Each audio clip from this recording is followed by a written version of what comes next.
Love, sex, ದುಃಖ ಇದು ಎಷ್ಟು ಸಹಜ ಆಗಿಬಿಟ್ಟಿದೆ ಪ್ರೀತಿ ಹೆಸರಲ್ಲಿ ಮಾಡೋದು ಅಂತಂದರೆ ದಿನನಿತ್ಯ ಇಂಥ ಕೇಸ್ಗಳನ್ನು ನಾವು ನೋಡ್ತಾ ಇರ್ತೀವಿ. ಬಾಗಲಗುಂಟೆಯಲ್ಲಿ ಇಂಥದ್ದೇ ಒಂದು ಪ್ರಕರಣ ಬೆಳಕಿಗೆ ಬಂದಿದೆ. ಲವ್ ಮಾಡಿದ ಮೇಲೆ ಆಕೆಯ ಕುಟುಂಬಸ್ಥರಿಗೆ ಇವನು ಬಹಳ ಚಿರಪರಿಚಿತನಾಗ್ಬಿಡ್ತಾನೆ.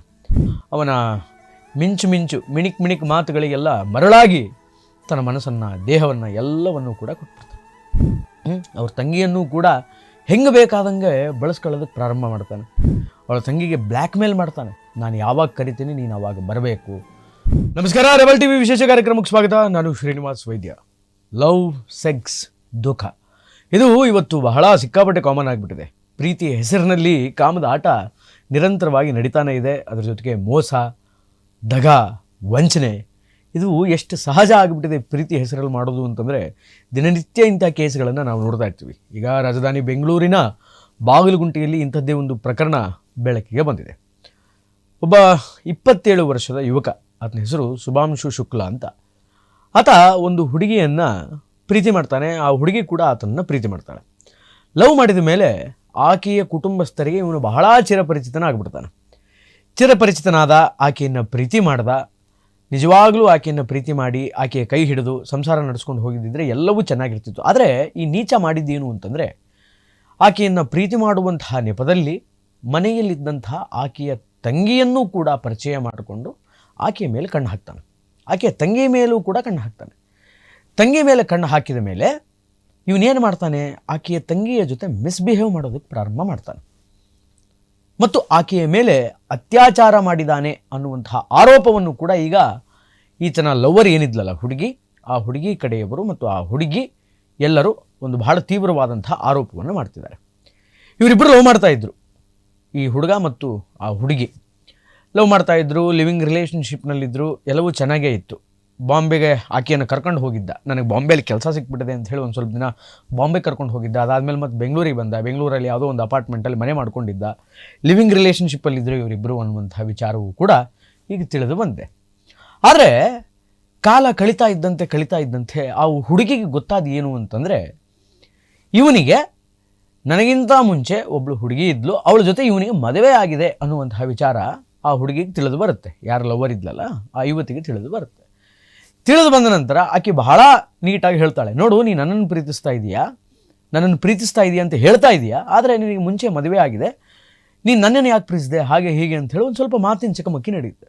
ಮಾತಿನ ಚಕಮಕಿ ನಡೆದ ಮೇಲೆ ಅವನು ಆಕೆಯನ್ನು ಕನ್ವಿನ್ಸ್ ಮಾಡಬೇಕಲ್ಲ, ಆಕೆಯನ್ನು ಕನ್ವಿನ್ಸ್ ಮಾಡ್ತಾನೆ. ಏನಂತ ಕನ್ವಿನ್ಸ್ ಮಾಡ್ತಾನೆ, ಇಲ್ಲ, ನನಗೆ ಮದುವೆ ಆಗಿದ್ದು ನಿಜ, ಆದರೆ ನಾನು ಅವಳ ಜೊತೆ ಯಾವುದೇ ಥರದ ಸಂಬಂಧವನ್ನು ಈಗ ಇಟ್ಕೊಂಡಿಲ್ಲ. ನಾನು ಅವಳನ್ನು ಸಂಪೂರ್ಣವಾಗಿ ಬಿಟ್ಟುಬಿಡ್ತೀನಿ. ನನಗೇನಿದ್ರು ನೀನೇ ಜೀವ, ನೀನೇ ನನ್ನ ಸರ್ವಸ್ವ, ನೀನೇ ನನ್ನ ಪ್ರಾಣ, ನನಗೆಲ್ಲವೂ ನೀನೇ ಜೀವನದಲ್ಲಿ ಅಂತ ಹೇಳಿ ಆಕೆಗೆ ಒಂದು ಸ್ವಲ್ಪ ಚೆನ್ನಾಗಿ ಮಸ್ಕ ಹೊಡಿತಾನೆ.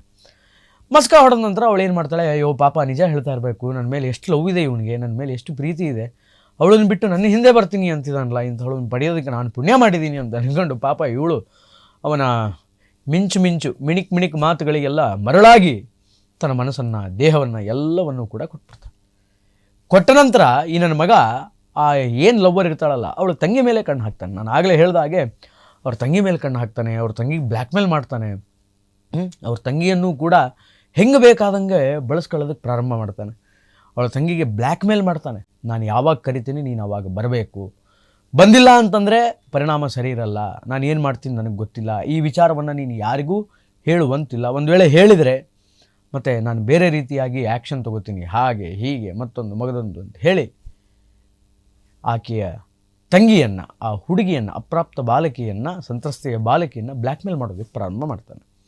ಇದು ಒಂದು ದಿನ ಏನಾಗುತ್ತೆ ಅಂತಂದರೆ, ಆ ಹುಡುಗಿ ಅಕ್ಕನಿಗೆ, ಅಂದರೆ ಅವನ ಲವರ್ ಏನಿರ್ತಾಳಲ್ಲ ಅವಳಿಗೆ ಗೊತ್ತಾಗಿ ಅವಳು ಸಿಡಿಮಿಡಿಯಾಗಿ ಕೆಂಡಾಮಂಡಲಗೊಡ್ಡು ಇವನಿಗೆ ಒಂದು ತಕ್ಕ ಶಾಸ್ತಿ ಮಾಡಬೇಕು, ನನ್ನ ಮಗ ಹೆಣ್ಮಕ್ಳ ಜೀವನ ಜೊತೆ ಆಟ ಆಡ್ತಾನೆ ಅಂತ ಹೇಳಿ ಹೋಗಿ ಈಗ ಬಾಗಲಗುಂಟೆ ಪೊಲೀಸ್ ಸ್ಟೇಷನಿಗೆ ಕಂಪ್ಲೇಂಟ್ ಕೊಟ್ಟಿದ್ದಾಳೆ.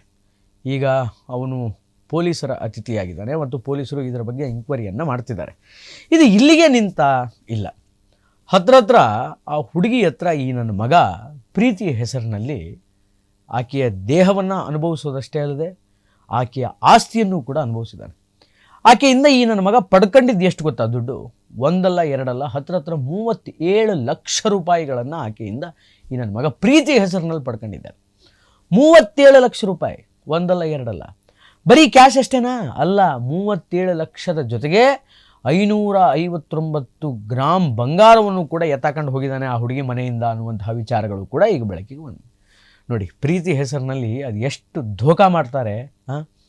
ಒಂದು ದೇಹದ ಸಂತೋಷಕ್ಕಾಗಿ ಸೆಕ್ಸ್ ಮಾಡಿ ಆಕೆ ಜೀವನವನ್ನು ಹಾಳು ಮಾಡ್ದ. ಅವಳು ಪ್ರೀತಿ ಹೆಸರಿನಲ್ಲಿ ಇವನಿಗೋಸ್ಕರ ಎಲ್ಲವನ್ನೂ ಬಿಟ್ಟು ಬಂದು ತನ್ನ ಶೀಲವನ್ನೇ ಇವನಿಗೆ ತ್ಯಾಗ ಮಾಡಿದ್ಳು.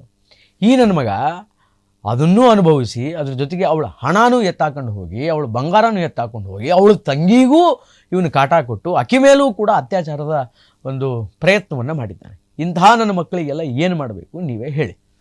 ಪ್ರೀತಿ ಹೆಸರಿನಲ್ಲಿ ಇಂತಹ ನೀಚ ಕೆಲಸವನ್ನು, ಮೋಸದ ಆಟವನ್ನು ಮಾಡ್ತಾರಲ್ಲ, ಇಂಥವರಿಗೆಲ್ಲ ಏನು ಮಾಡಬೇಕು? ಬಾಗಲಗುಂಟೆ ಪೊಲೀಸ್ ಠಾಣೆಯಲ್ಲಿ ಪ್ರಕರಣ ದಾಖಲಾಗಿದೆ. ಪೊಲೀಸರು ಎಂಕ್ವೈರಿ ಮಾಡ್ತಿದ್ದಾರೆ. ನೋಡೋಣ ಪೊಲೀಸರು ಅದು ಯಾವ ಮಟ್ಟಕ್ಕೆ ನ್ಯಾಯ ಕೊಡಿಸ್ತಾರೆ ಇವನಿಗೆ ಅಂತ. ಆದ್ದರಿಂದ ಪ್ರೀತಿ ಮಾಡುವ ಮುನ್ನ ಒಂದು ಸ್ವಲ್ಪ ಎಚ್ಚರವಾಗಿರಿ. ನನಗೆ ಮುಂಬೈಲಿ ಕೆಲಸ ಸಿಕ್ಕಿದೆ, ನಾನು ದೊಡ್ಡ ಆಸ್ತಿ ಮಾಡಿದ್ದೀನಿ, ಅಂತಸ್ತು ಮಾಡಿದ್ದೀನಿ, ನನಗೆ ಒಳ್ಳೆ ಸ್ಯಾಲರಿ ಇದೆ, ಹಾಗೆ ಹೀಗೆ ಅನ್ನುವಂತಹ ಸುಳ್ಳುಗಳನ್ನು, ಸುಳ್ಳಿನ ಕಂತೆಯನ್ನು, ಸುಳ್ಳು ಕಥೆಗಳನ್ನು ಆ ಹುಡುಗಿ ಮುಂದೆ ನಿರಂತರವಾಗಿ ಹೇಳ್ಕೊಂಡ್ಬರ್ತಾನೆ. ಅಟ್ಲೀಸ್ಟ್ ಅವನಿಗೆ ಮದುವೆ ಆಗಿದೆ ಅಂತ ಗೊತ್ತಾದ ಮೇಲಾದರೂ ಆ ಹುಡುಗಿ ಎಚ್ಚರಿಸ್ಕೊಳ್ಬೇಕಿತ್ತು. ಇಲ್ಲ ನನಗೆ ಮದುವೆ ಆಗಿದೆ, ಆದರೆ ನನಗೆ ಅವಳಿಗೆ ಯಾವುದೇ ಥರ ಸಂಬಂಧವಿಲ್ಲ, ನಮ್ಮಿಬ್ಬರ ಮಧ್ಯೆ ಏನೋ ಕಲಹ ಬಂತು, ನಾನು ಅವಳನ್ನು ಸಂಪೂರ್ಣವಾಗಿ ಬಿಟ್ಬಿಟ್ಟಿದ್ದೀನಿ, ನೀನೇ ನನಗೆಲ್ಲ ಅಂತ ಹೇಳಿ ಮತ್ತೆ ಸುಳ್ಳು ಹೇಳ್ತಾನೆ. ಅಟ್ಲೀಸ್ಟ್ ಆ ಸತ್ಯ ಗೊತ್ತಾದಾಗಾದರೂ ಆ ಹುಡುಗಿ ಒಂದು ಸ್ವಲ್ಪ ಹುಷಾರಾಗಿರಬೇಕಿತ್ತು, ಒಂದು ಸ್ವಲ್ಪ ಜಾಗೃತೆಯಿಂದ ಇರಬೇಕಿತ್ತು. ಇವನು ಸಹವಾಸ ಬೇಡ ಅನ್ನುವಂತಹ ಒಂದು ಸಣ್ಣ ಆಲೋಚನೆ ಆಕೆ ತಲೆಯಲ್ಲಿ ಬಂದಿದ್ದರೆ ಆಕೆ ಶೀಲ ಉಳಿತಾ ಇತ್ತು, ಹಣ ಉಳಿತಾ ಇತ್ತು, ಒಡವೆ ಬಂಗಾರಗಳು ಉಳಿತಾ ಇತ್ತು, ಎಲ್ಲಕ್ಕಿಂತ ಹೆಚ್ಚಾಗಿ ಮರ್ಯಾದೆ ಉಳಿತಾ ಇತ್ತಲ್ರಿ. ಹುಡುಗಿ ಸ್ವಲ್ಪ ಎಚ್ಚರಿಸ್ಕೊಂಡ್ಬಿಟ್ಟಿದ್ರೆ ನೋಡಿ, ನಾವು ಒಂದು ಕ್ಷಣ ಮೈ ಮರೆತರೆ ಏನೆಲ್ಲ ಅನಾಹುತಗಳಾಗುತ್ತೆ ಅನ್ನೋದಕ್ಕೆ this is the best example. ಇಂಥವರಿಗೆಲ್ಲ ತಕ್ಕ ಶಾಸ್ತಿ ಆಗಬೇಕು, ಕಾನೂನು ಕ್ರಮಗಳಾಗಬೇಕು. ಪೊಲೀಸರು ಯಾವ ರೀತಿ ಆ್ಯಕ್ಷನ್ ತೆಗೆದುಕೊಳ್ತಾರೆ ಅನ್ನುವಂಥದ್ದನ್ನು ಅಪ್ಕಮಿಂಗ್ ಡೇಸಲ್ಲಿ ನಾವು ಮತ್ತು ನೀವು ಕಾದು ನೋಡಬೇಕು. ಒಟ್ಟಾರೆಯಾಗಿ ಇದು ಈ ಹೊತ್ತಿನ ವಿಶೇಷ. ನಿರಂತರ ಸುದ್ದಿಗಾಗಿ ನೋಡ್ತಾ ಇರಿ ರೆಬೆಲ್ ಟಿವಿ.